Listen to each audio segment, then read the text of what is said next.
جی دیکھیے، تراویح سنت موقدہ، حدیث شریف میں حضور نے ہم پر یہ مہربانی کی، ایک دن آپ نے تراویح پڑھائی، 2 دن تراویح پڑھائی، تیسرے دن صحابہ کرام انتظار کرتے رہے تو حضور تشریف نہیں لائے، ایک ناغہ کیا۔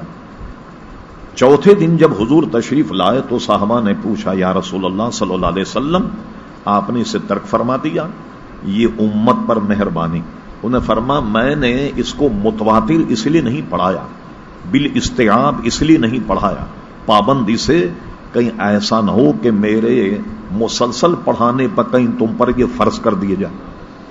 اگر یہ فرض ہو گئی تمہارے اوپر، اب کیا ہوگا؟ نقصان ہمارا اور آپ کا۔ اب اگر کوئی تراویح نہ پڑھے تو سنت موقدہ کا تارک ہے، اس کا گناہ اور کوئی آدمی فرض اگر نہ پڑھے اس کا گناہ بہت زیادہ۔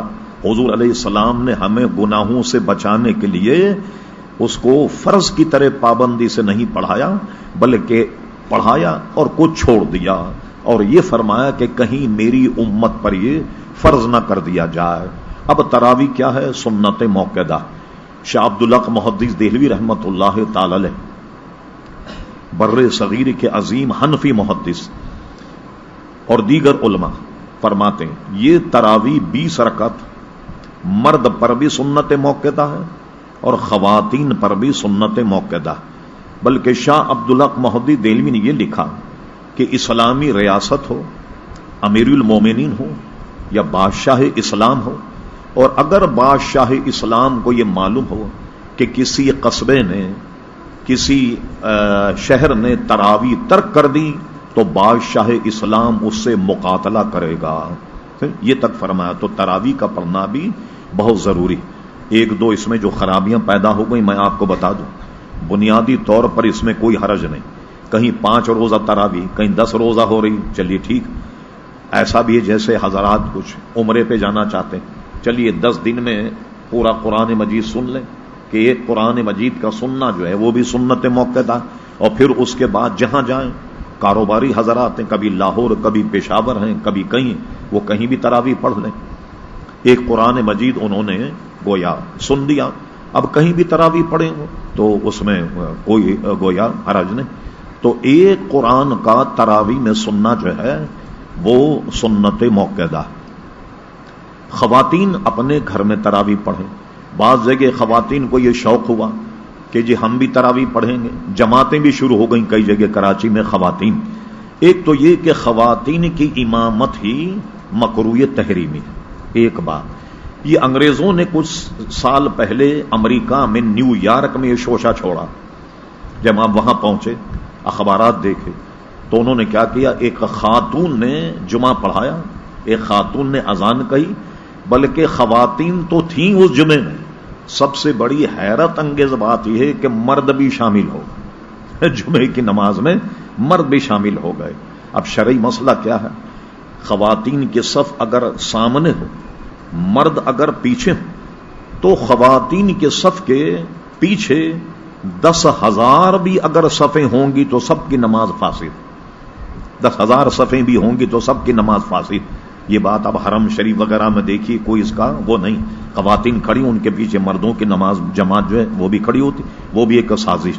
میرے پاس امریکہ کے اردو اخبارات موجود ہیں کہ جس نے نماز پڑھائی، وہاں بینر پر جو مظاہرہ ہوا ہے نیو یارک میں، ایک مخصوص جگہ ہے جہاں مظاہرہ ہوتا ہے UN کے ہال کے سامنے، اس کتبے پر یہ لکھا ہوا تھا کہ جس نے نماز پڑھا یہ نان مسلم، اور جس نے اذان کہی، فوٹو موجود ہے میرے پاس کہ اس کے لمبے بوٹ ہیں جیسے پولیس والے پہنتے ہیں نا، وہاں یہ رواج، لمبے بوٹ پہنی ہوئی ہے، اور لاؤڈ اسپیکر پکڑ کر ایک ہاتھ کان میں ڈال کر انگلی، اور وہ اذان کہہ رہی، اور جس نے نماز پڑھائی، نماز کا فوٹو اس نے ایسے دائرہ بنا کر کے چھاپا کہ وہ خطبہ جو اس نے پڑھا وہ اس کے پیروں میں پڑا ہوا۔ تو اس کے بعد جب مسلمانوں نے احتجاج کیا تو یہ فتنہ وہاں رک گیا۔ جب حضور علیہ السلام نے فرمایا کہ خواتین کو مسجد میں نماز پڑھنے سے بہتر ہے کہ گھر میں پڑھے، بلکہ صحن میں پڑھنے سے بہتر ہے کہ اندر والے کمرے میں پڑھے، تو حضور نے یہ کہاں ارشاد فرمایا؟ یہ بات آپ کو بہت عجیب لگے گی، حرم شریف میں بھی خاتون کا نماز پڑھنا صحیح نہیں، مسجد نبوی میں بھی خاتون کا نماز پڑھنا صحیح نہیں، وہ گھر میں پڑھے۔ کہا صاحب آپ تو اتنی بڑی رحمت سے وہ کر رہے ہیں، محروم۔ یہ بتائیے کہ حضور علیہ السلام نے جب فرمایا کہ خواتین نماز میں مسجد نہ آئیں، پرانے زمانے میں آتی، بعد میں عمر فاروق نے ان پہ پابندی لگا دی، ان کا نماز جو ہے وہ گھر میں پڑھنا زیادہ ثواب۔ یہ حضور نے کہاں ارشاد فرمایا؟ بھئی یا تو مکہ میں ارشاد فرمایا یا مدینہ شریف میں ارشاد فرمایا۔ جہاں حضور نے ارشاد فرمایا جب وہاں کی مسجدوں میں نماز پڑھنا خواتین کے لیے درست نہیں، ثواب گھر میں پڑھنا، تو یہاں بھی خواتین جو ہیں وہ تراویاں پڑھ رہی ہیں تو اس سے بچا جائے۔ بالفرض کہیں تراویح ہو رہی، اس میں پھر علماء نے آخری حکم یہ دیا، اگرچہ خاتون کی امامت مکروہ تحریمی ہے مگر وہ امام کی جگہ کھڑی نہیں ہوگی، خواتین کی صف بنتی ہے اسی صف میں وہ کھڑے ہو کر کے امامت کرے گی، لیکن مکروہ تحریمی ہے، تراویح ہو جائے گی مگر تمام خواتین جو ہیں مکروہ تحریمی کے ارتکاب کا گناہ ان کے ذمے پہ لازم ہوگا۔ یہ میں نے تفصیل بتائی۔